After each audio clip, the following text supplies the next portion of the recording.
Hi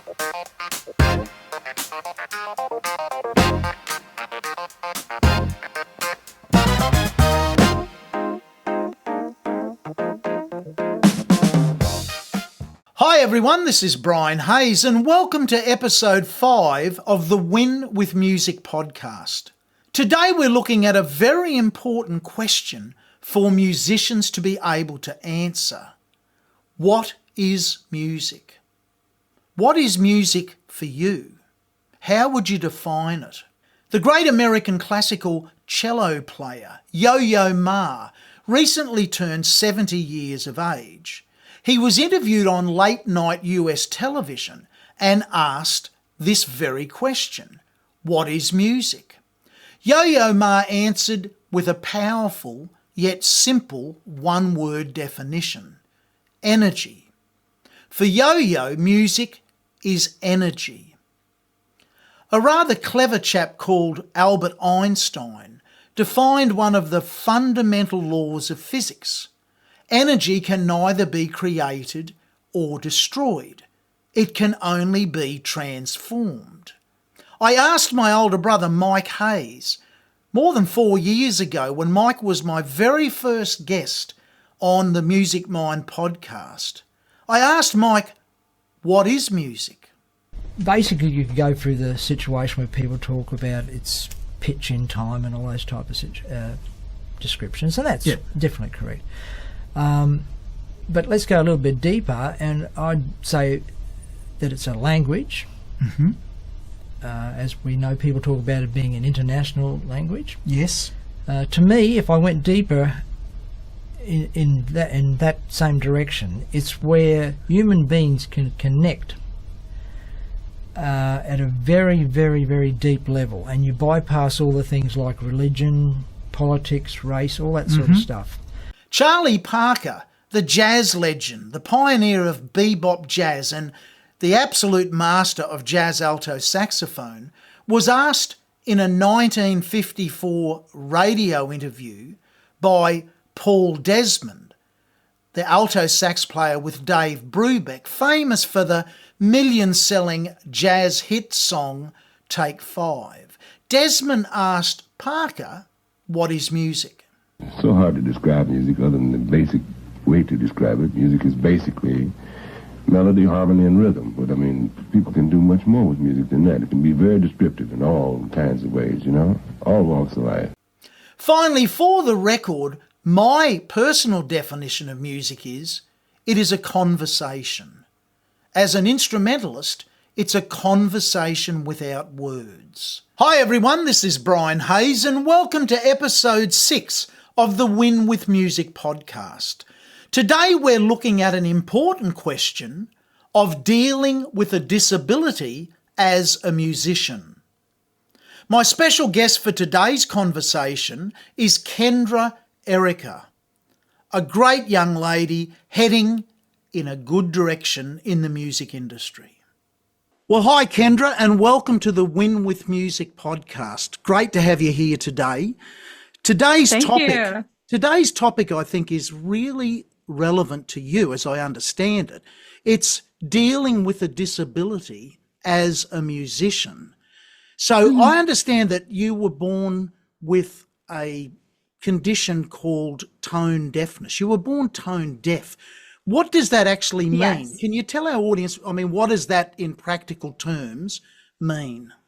Well, for me, in my case, I just couldn't hear tone. I would sing very atonally. I would sing very monotonously, and I just couldn't hit certain notes when I was little. So when I would sing, I would have the confidence, but that the confidence would back an unskilled delivery of the song. So, but then my parents signed me up with private lessons with a professional German opera singer, and he was really able to, by the hand of God, to lay such a foundation for me. And being that I was so young, I was like 8 years old, I was so malleable to the training, and that's what has gifted me that longevity in my vocal tenure today and in the future. Is it something that sticks with you for life? Are you still constantly working on that, or have you overcome that condition through the training? I feel like I have I've overcame it. And I think because over the course of me maturing and also the training, like manifesting and also doing its job and doing its work, and I feel like I have overcome that. I mean, just yesterday I was having a lesson with my vocal coach in Vegas, and he was like, "Your pitch is awesome," and I was like, "Thank you." It's been a long time. It's been it's been a long road, but we're here now. You know what I mean? Yeah, well, that should give a lot of people hope. In other words, what you're saying is, if you work hard at it with some professional help, I imagine it's something not easy to do on your own. No, and also just being just recording as of the last like 10 years with different producers in the studio and recording songs that I've written, and just being in that recording sense. My pitch has definitely improved, but there are those times that as we're all human, we all have times where we can either overreach or underreach. And sometimes the producer will say, "Oh, you're a little bit too flat or too sharp." And of course that's gonna that's gonna hit that trauma nerve a little bit. But the key is to keep on going.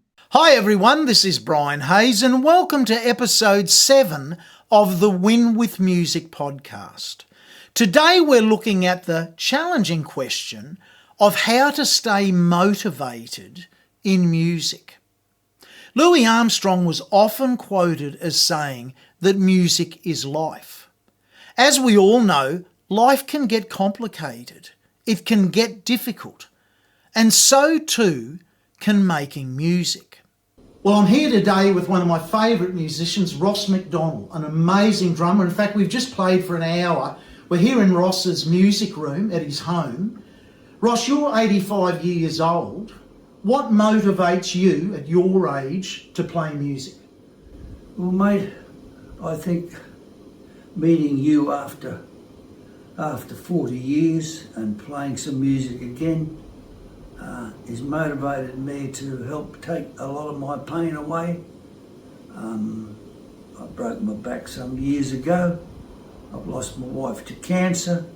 It's a difficult life, but music is the one thing that keeps me going. Yes, our experience together is a little bit unique. More than 40 years ago, Ross and I played in a very successful jazz quartet on the Sunshine Coast in Queensland, Australia. But like all bands, it eventually disbanded and we went our own way. And I completely lost touch with Ross for more than 40 years. And Ross, it's fair to say over that 40 years, for many reasons, you lost your motivation to play music. Can you tell the audience a little bit about what you think, what caused you to just completely walk away from music for 40 years? Brian, I think it was just the pain, the attitude I had towards everything. I'd had enough. It was a difficult decision to make, but my drums were just sitting there collecting dust. And I said to my wife, I said, "I think we'll sell these drums." And she said, "You're making a big mistake. You will play again." I said, "No, I'll never play again, not the way I am." The attitude I had at that time was not good. But here I am at 85 playing music again like I never thought I could. If people out there who are watching this are young, old, doesn't matter, whether they're beginners or seasoned professionals, but for whatever reason they've lost their motivation to play music, what's your best piece of advice for someone going through that stage where, for whatever reason, they've lost interest in music? Don't ever lose that interest in your music. Keep going under all circumstances. You will find in the end it will pay off. Hi everyone, this is Brian Hayes and welcome to episode 8 of the Win with Music podcast. Today we're looking at the important question of how to support a vocalist as an instrumentalist. Travis Toy is a professional pedal steel guitarist based in Nashville. He has recorded, toured and performed with some of the biggest names in country music, including Luke Bryan, an artist who has sold over 75 million records and who regularly performs to audiences of 50,000 and up. Here's Travis talking about the role of an instrumentalist when supporting a vocalist. You know, it's a conversation. That's the thing. You have to, if you're having a conversation like we are right now, we're not talking over each other, right? You wait till I get done. I wait till you get done to say something. It's the musical version of that, right? And to go even further down that rabbit hole, when I get done, you'll say something that complements what I just said. When you get done, I'll say something that complements or adds to what you just said, right? And it's fantastic. It's that in music, right? And it's just learning. It's showing. You know, there's self-control in it. Obviously, you can't go crazy. It's at the end of the day. It's funny. Music. It's really it's a service industry, right? You're serving a song. One of Australia's most successful session guitarists is Clive Lendich. Clive has toured the world with major acts like the Manhattan Transfer, and for a number of years was relocated to Los Angeles at the request of Neil Sedaka, an iconic performing vocalist. Let's listen to Clive retell his story of how he ended up in Los Angeles supporting Neil Sedaka. And I'd done the tour of Sedaka around the Hilton circuits, and at the end they offered me the job full-time in LA, offered to fly me over, and my wife, Anita, yes, and my baby who was just been born over. Yes. And I'm thinking, why are they doing this? And years later I talked to him about it, and he said, because you played to make me look good. Wow. And I think that was really important. He said, you didn't care about how you look. It wasn't all about Mr. Guitar Player, the fanboy. Yeah. It wasn't about all that. He Yeah. said, you made me look good. You supported my voice. You kept out of the way in the right spots. And I learned a lot from him saying that to me. Unconsciously, I was doing that. And I've always realized my role as a guitar player is to make the artist look good. I'm going to end this episode with a fantastic song called Are You Sure? On this track, which is a great pop vocal track, I get to play tenor saxophone in a supporting role. You'll hear in this track that I barely play a dozen notes on the tenor, but that's my role as a supporting instrumentalist behind the vocalist who is, whether we like it or not, telling the story of the song. Remember to bring music into your life, whether you're just a casual listener, a student, a weekend warrior on an instrument, or maybe a seasoned top-tier professional. Bring music into your life and you'll win with music every day. Let your heart be light. Let your soul just soar. Breathe in the questions. Feel the open door. Searching for the meaning in every little sign. Sunset paints the sky. It's a friend of mine. Every moment whispers softly, hoping every line. Are you sure, my friend? This life is truly fine.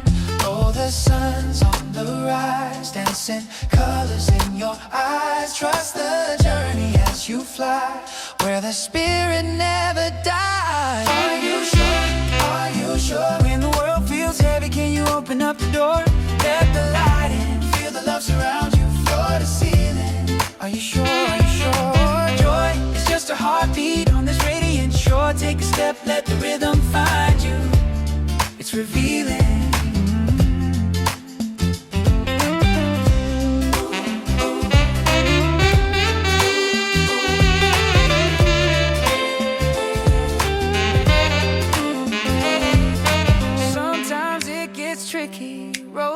it's a little rough.